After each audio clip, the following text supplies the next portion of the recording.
The world of rock and roll has always thrived on chaos, rebellion, and risk. But behind the bright lights and screaming fans, the shadows run darker than most people ever imagine. Some stars didn't just fade out from the stage, they were brutally ripped away, leaving mysteries, anger, and scars that never healed.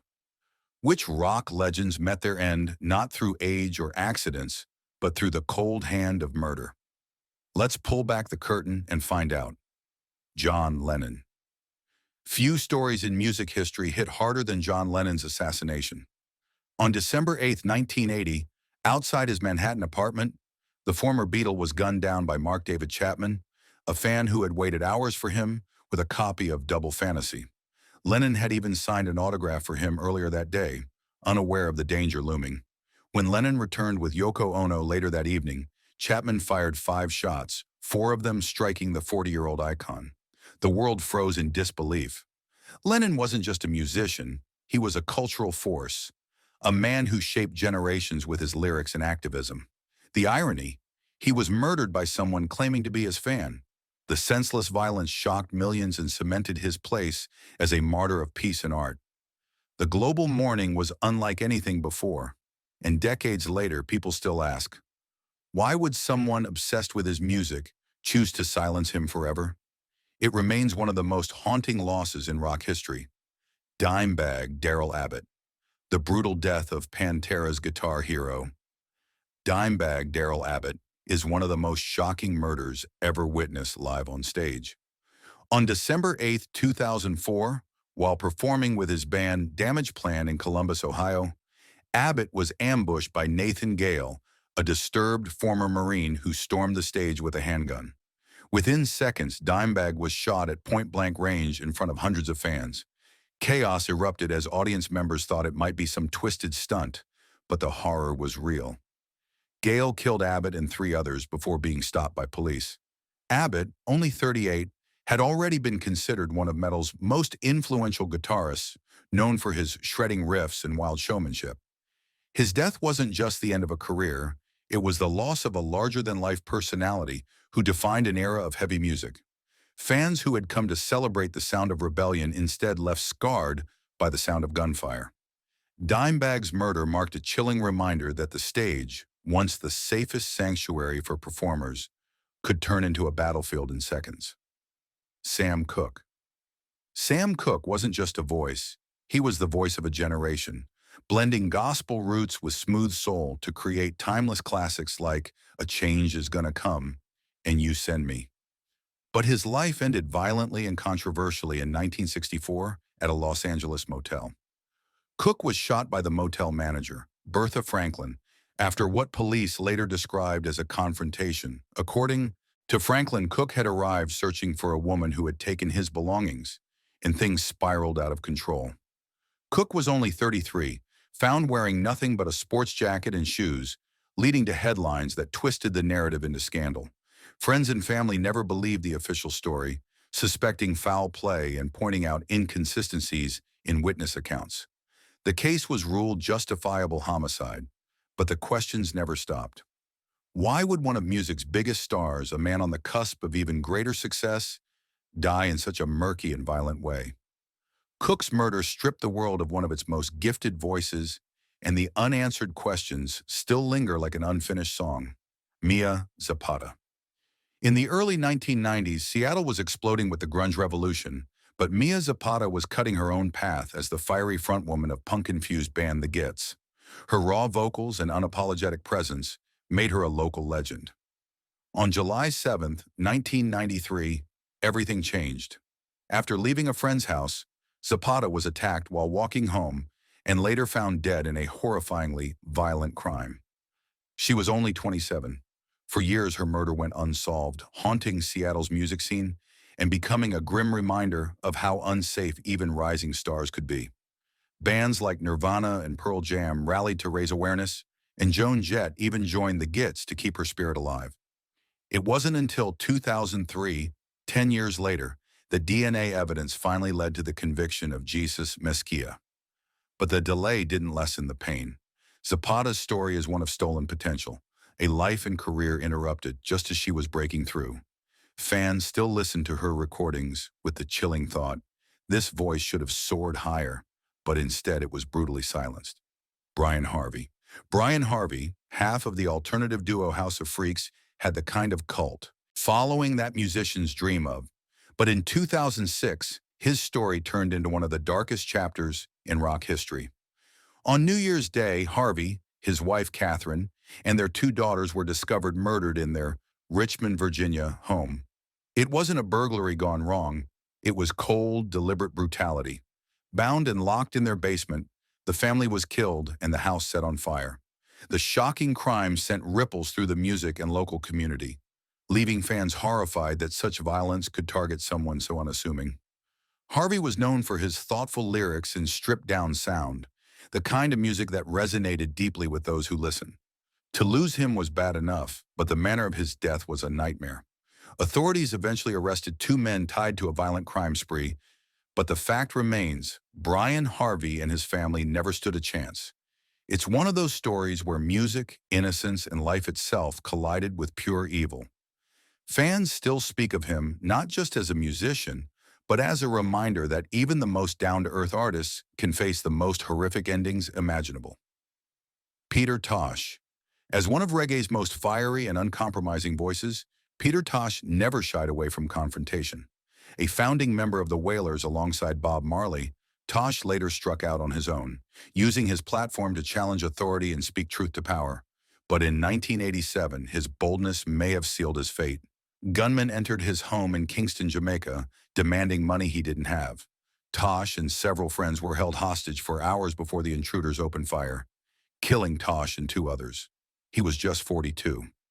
Fans were stunned, not only because Jamaica had lost one of its most fearless musicians, but because the crime felt both random and inevitable. Tosh had lived a life of defiance, calling out injustice wherever he saw it, and in a cruel twist, he was taken down by the very violence he fought against. The murder left a hole in reggae's soul and stood as a brutal reminder of the dangers artists face when their voice becomes too powerful. To this day, Peter Tosh isn't just remembered for his music, but as a man who lived and died on his own uncompromising terms. Tupac Shakur. Even if you don't listen to hip-hop, you know the name Tupac. More than just a rapper, he was a poet, activist, and cultural lightning rod whose influence stretched far beyond music. But on September 7, 1996, after leaving a Mike Tyson fight in Las Vegas, Tupac was ambushed in a drive-by shooting. He was hit 4 times while riding in the passenger seat of a BMW driven by Death Row Records boss Suge Knight. 6 days later, at only 25, Tupac was gone. His murder ignited endless conspiracy theories, East Coast, West Coast feuds, gang rivalries, or even government plots. Yet decades later, the case remains officially unsolved.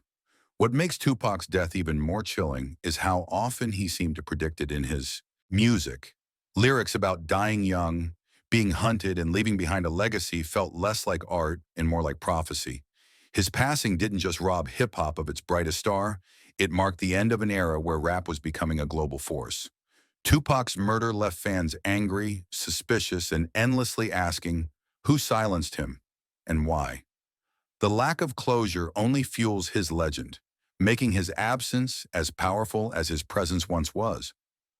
The notorious B.I.G. If Tupac's death was the opening act, Biggie's was the devastating encore.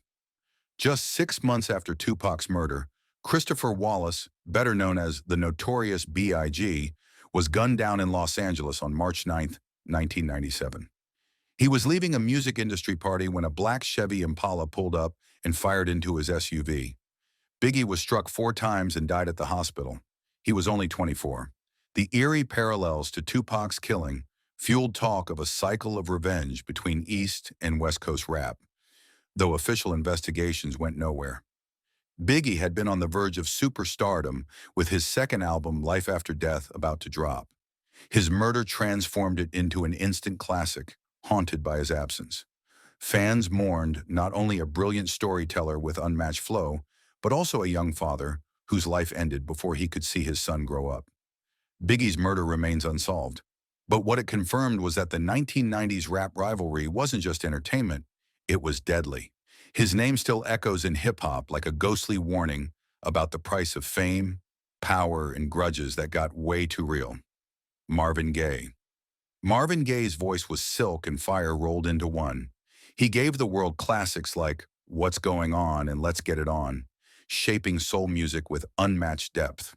But behind the smooth facade, his personal life was turbulent. On April 1st, 1984 in Los Angeles, that turmoil exploded. During a heated argument with his father, Marvin Sr., the elder Gaye shot his son twice, killing him instantly. Marvin was just 44 days away from his birthday. The news stunned fans. How could a man who sang so passionately about love and healing die in such a violent and intimate way? Some pointed to years of family tension, others to Marvin's struggles with depression and drugs, but none of it softened the blow. His murder wasn't just tragic, it felt like an assault on the very heart of soul music. Fans around the world grieved not just the loss of a legend, but the cruel irony that one of music's greatest voices for peace and connection was silenced in his own home, by his own blood. Marvin Gaye's death remains one of the most painful reminders of how genius and tragedy often walk side by side. Jesse Belvin. Jesse Belvin was often called the Black Elvis, a silky-voiced R&B crooner whose influence helped pave the way for soul legends like Sam Cooke and Marvin Gaye. In 1960, at just 27 years old, Belvin performed at a groundbreaking concert in Little Rock, Arkansas, the first integrated show in the city. But after the applause faded, tragedy struck. On the drive home with his wife and their driver, Belvin's car crashed head-on. Investigators later discovered his tires had been slashed before the trip. Belvin and his wife didn't survive. Many believe the sabotage was racially motivated, a hateful act against a rising star daring to break barriers. The official records listed it as an accident, but the whispers never stopped. For fans, the idea that Belvin was murdered because of where he sang and who he sang for is a chilling reminder of how dangerous it was to push boundaries in the South at the time. His smooth voice was silenced far too soon, leaving behind just a handful of recordings. Every time his records spin, you can't help but wonder how big he might have been if hatred hadn't cut him down. Robert Johnson. If rock and roll has a mythical grandfather, it's Robert Johnson. The blues legend supposedly sold his soul at the crossroads to master the guitar, and his eerie songs fed the myth. But the real horror came in 1938. While playing at a juke joint in Mississippi, Johnson reportedly flirted with the wife of a local man. Not long after, he was handed a bottle of whiskey laced with poison. 3 days later, at just 27, Johnson was dead. No doctor attended him, no autopsy was ever performed, and rumors swirled instantly. Was it jealous rage, a rival musician, or the devil himself collecting his due? What we do know is that Johnson's murder robbed the world of one of its rawest talents. His influence echoes in every lick played by rock icons like Eric Clapton, Keith Richards, and Jimi Hendrix. The details of his poisoning remain lost in time, but the legend it left behind only grew stronger. His story is a perfect storm of music, myth, and murder, exactly the kind of tale that makes you look over your shoulder next time you hear a blues riff crawling out of the dark. Reggie Ready Red, Birdsong. Reggie Ready Red. Birdsong wasn't the front man of the Ghetto Boys, but he was their backbone, the original DJ who laid down the beats that gave the Houston hip-hop group their menacing edge. In 1999, long after he'd left the band, Birdsong's life ended in a sudden and violent way. While jogging near his home in Texas, he was shot multiple times in an apparently random act of hatred. Witnesses said the shooter had been driving around the neighborhood targeting black men. Birdsong's death stunned those who knew him because he wasn't in the limelight anymore. He was simply living his life. His former bandmates honored him as the man who gave their raw lyrics a pulse, the quiet architect behind their earliest success. Unlike some cases clouded with conspiracy, Birdsong's murder was clear, senseless violence fueled by prejudice. But that doesn't make it any easier to swallow. He was 42 years old, with plenty more life to live and music to share. His legacy is a reminder that sometimes murder doesn't just take away a star, It steals the ordinary, everyday peace they fought so hard to build once the stage lights dimmed. Maria McLean. Maria McLean may not have reached the fame of her brother, Brian McLean of the psychedelic band Love, but her story remains one of the most chilling in the music world. In 1992, Maria was found murdered in her Hollywood apartment. Details surrounding her death were grisly, involving a violent struggle that left friends and family devastated. She was known in artistic circles, admired for her own musical gifts and connections within the Los Angeles scene. Though not a household name, her death sent shockwaves through those who knew how talented she was and how brutally she had been robbed of a future. To make matters worse, her case never received the kind of spotlight it deserved, overshadowed by the fame of her brother and the chaos of the early 90s music world. Fans of Love and collectors of the era's music often bring her name up as a dark footnote in the band's story. But Maria's life wasn't a footnote. She was a musician in her own right, cut down in a way that was as cruel as it was final. Her murder remains a cautionary tale of how even those orbiting rock stardom can fall victim to Hollywood's darkest corners. Selena Quintanilla. Selena Quintanilla wasn't just a star, she was a phenomenon. By the early 90s, the Queen of Tejano music had broken barriers, topping charts in both English and Spanish, and was on the verge of worldwide superstardom. But in 1995, her life ended at the hands of someone she trusted most, the president of her fan club, Yolanda Saldivar. After a confrontation about missing money, Selena was shot in a Corpus Christi motel. She was only 23. The murder sent shockwaves not just through the Latino community, but around the world. Fans flooded the streets in grief, and candlelight vigils lasted for weeks. Selena's charisma, fashion, and talent had promised a career on par with Madonna or Beyoncé. But instead, her name became synonymous with betrayal and loss. Her death was all the more gruesome because it wasn't random, it was personal. To this day, Selena's legacy looms huge, her songs still celebrated as anthems of joy and love.